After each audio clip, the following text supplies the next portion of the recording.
Hello बच्चों, चलिए प्रश्न को देखते हैं। हमें दिया गया है एक निर्माता 3 प्रकार की वस्तुएं एक्स वाई जेड का उत्पादन करता है जिनका वह 2 बाजारों में विक्रय करता है। वस्तुओं की वार्षिक बिक्री नीचे सूचित है। तो ये हमें सूची दी गई है। यदि एक्स वाई जेड हमारा ए है, जो हमारा प्रश्न एक्स वाई जेड की प्रत्येक इकाई का विक्रय मूल्य 2.50, 1.50 और ₹1 है, तो प्रत्येक बाजार में कुल आय का आव्यूह बीजगणित की सहायता से क्या करना है, ज्ञात करना है। दूसरा है हमारा, यदि उपयुक्त 3 वस्तुओं की प्रत्येक इकाई की लागत क्रमशः इतनी इतनी और इतनी है तो कुल लाभ हमें ज्ञात करना है। क्या करना है? कुल लाभ हमें ज्ञात करना है। तो जो इसमें हमारी मुख्य अवधारणा हो जाएगी वो क्या हो जाएगी? मुख्य अवधारणा। मुख्य अवधारणा क्या हो जाएगी? मुख्य अवधारणा। इसमें हमें आव्यूह बीजगणित का प्रयोग कर आव्यूह बीजगणित का प्रयोग कर दी गई सूची जो हमें सूची दी गई है, सूची को आव्यूह रूप में लिखकर आव्यूह रूप में लिखकर उसका क्या करना है? हमें हल करना है। ठीक है, तो जो हमें सूची दी गई है, पहले क्या करेंगे बच्चों? पहले उसका आव्यूह रूप लिखेंगे। आव्यूह रूप लिखने के बाद उसको हल करेंगे। तो हम ए से शुरू करते हैं। ए हमारा क्या दिया गया है? X Y Z. ठीक है, तो पहले हम क्या करेंगे? जो हमारी ये सूची दी गई है, पहले इसको आव्यूह रूप में लिख लेते हैं। कैसे? जैसे 10,000, 2,000 और 18,000। ये क्या हो गई? हमारी पहली लाइन हो गई। दूसरा है हमारा 6,000, 20,000 और 8,000। ये हमारी दूसरी हो गई। इसको आव्यूह रूप में लिख लिया हमने। कैसे दिए गए हैं? वो कैसे दिए गए हैं? 2.50, 1.50 और 1।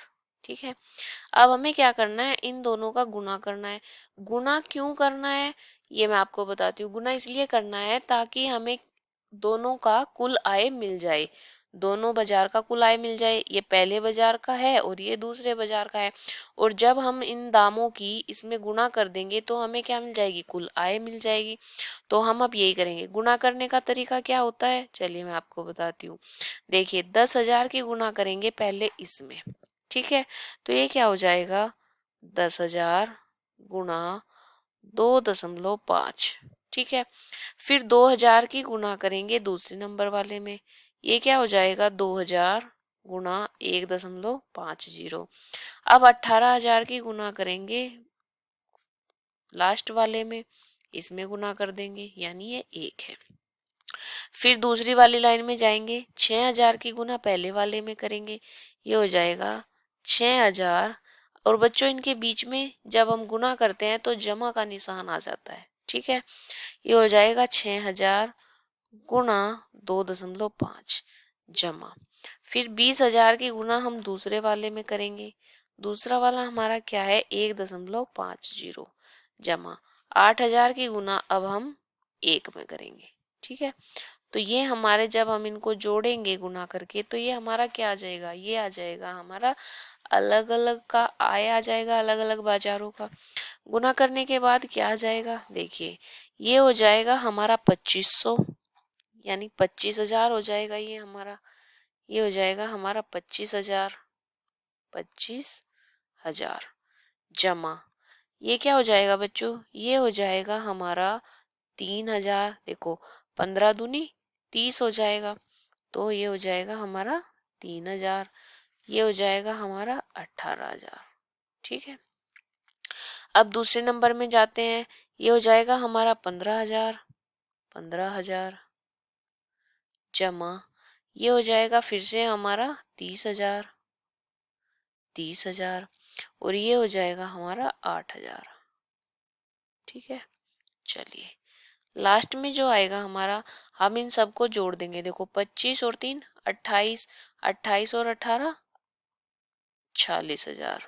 ठीक है, देखिए 15 और 30 45, 45 और 8 53, ये क्या हो गया 53,000। ठीक है, तो ये क्या आ गया हमारा अलग अलग बाजारों का मूल्य आ गया। तो हम क्या लिखेंगे कि हम लिखेंगे अतः अतः प्रत्येक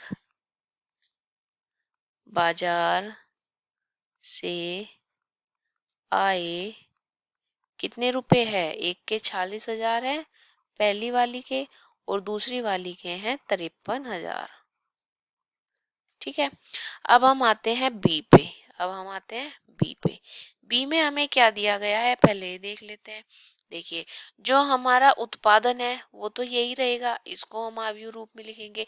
अब की बार हमें लागत अलग दी है, तो इस वाली लागत को ये x का मान हो गया, ये हमारा y का मान हो गया, और ये z का मान हो गया।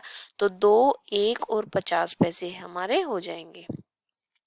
इधर हो जाएंगे बच्चों 2, 1 और 0.5। 50 पैसे को क्या कहते हैं 0.5। इसको आव्यूह रूप में लिख लिया। अब जो हमारा उत्पादन है उसको देख लेते हैं। 10,000, 2,000, 18,000। 10,000, 2,000 और 18,000। ठीक है, हम ऐसा क्यों कर रहे हैं, जब हमें कुल आय चाहिए तो हमें गुना करनी होती है। ठीक है, 6,000, 20,000 और 8,000। 6,000, 20,000 और 8,000। अब हम क्या करेंगे, आव्यूह रूप में लिखकर इनकी आपस में गुना कर देंगे। गुना कैसे करते हैं मैं आपको बताती हूँ। 10,000 की गुना करेंगे हम 2 में, तो कितना हो जाएगा 20,000 हो जाएगा। 2,000 की गुना करेंगे हम 1 में, तो कितना हो जाएगा जमा 2,000 हो जाएगा, क्योंकि 1 में तो किसी की भी गुना कर लो। 18 की गुना करेंगे हम 0.5 में, क्योंकि हमें 50 पैसे दिए गए थे, तो 50 पैसे किसके बराबर होते हैं आधे रुपए के, तो इसलिए हमने इसको दशमलव रूप में लिख लिया। या तो सबको पैसे के रूप में लिखेंगे या सबको दशमलव के रूप में लिखेंगे। तो जब हमने सबको रुपए के रूप में लिखा तो इस पैसे को भी हमने रुपए बना लिया। तो ये हो जाएगा 18 पंजे 90, यानी 9,000 हो जाएगा। 9,000। अब 6,000 की 2,000 में गुना करेंगे, ये हो जाएगा 12,000। अब 20,000 की किस में करेंगे 1 में करेंगे, ये हो जाएगा 20,000, जमा ये हो जाएगा हमारा 8 पंजे 40, ये हो जाएगा हमारा 4,000। ठीक है, और जब हम इन सबको जोड़ेंगे, जोड़ने के बाद क्या आता है वो देखते हैं।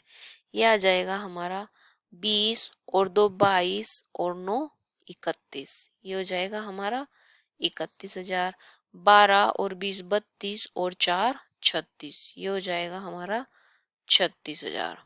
ठीक है, तो इसमें क्या उत्पादन आया, पहले बाजार का लाभ। अब देखते हैं हमें क्या बताना था इसमें, वो भी देख लेते हैं। देखिए, हमें बताना था कि लागत दी गई है, तो हमें बताना था कुल लाभ हमें ज्ञात करना था।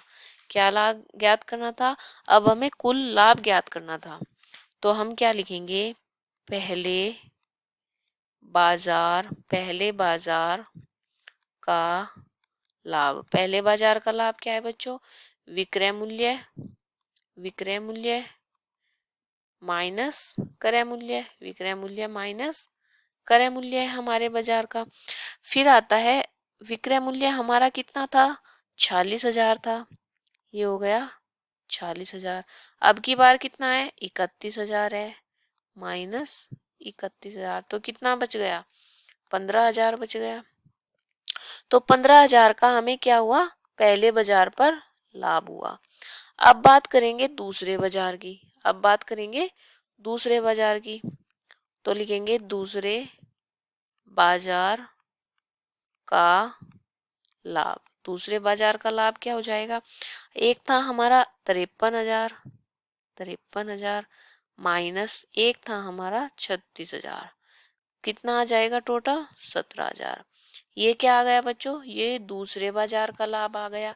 पहले बाजार का लाभ कितना आया 15,000, और दूसरे का पहले का लाभ कितना आया बच्चों 15,000, और दूसरे वाले का जो लाभ आया वो कितना आया 17,000। और ये अगर हमसे कुल लाभ पूछा जाए, कुल लाभ, तो हम कह सकते हैं कि वो हो जाएगा हमारा 32,000। और यही हमारे सवाल का उत्तर है। आशा करती हूँ आपको अच्छे से समझ आया होगा। धन्यवाद।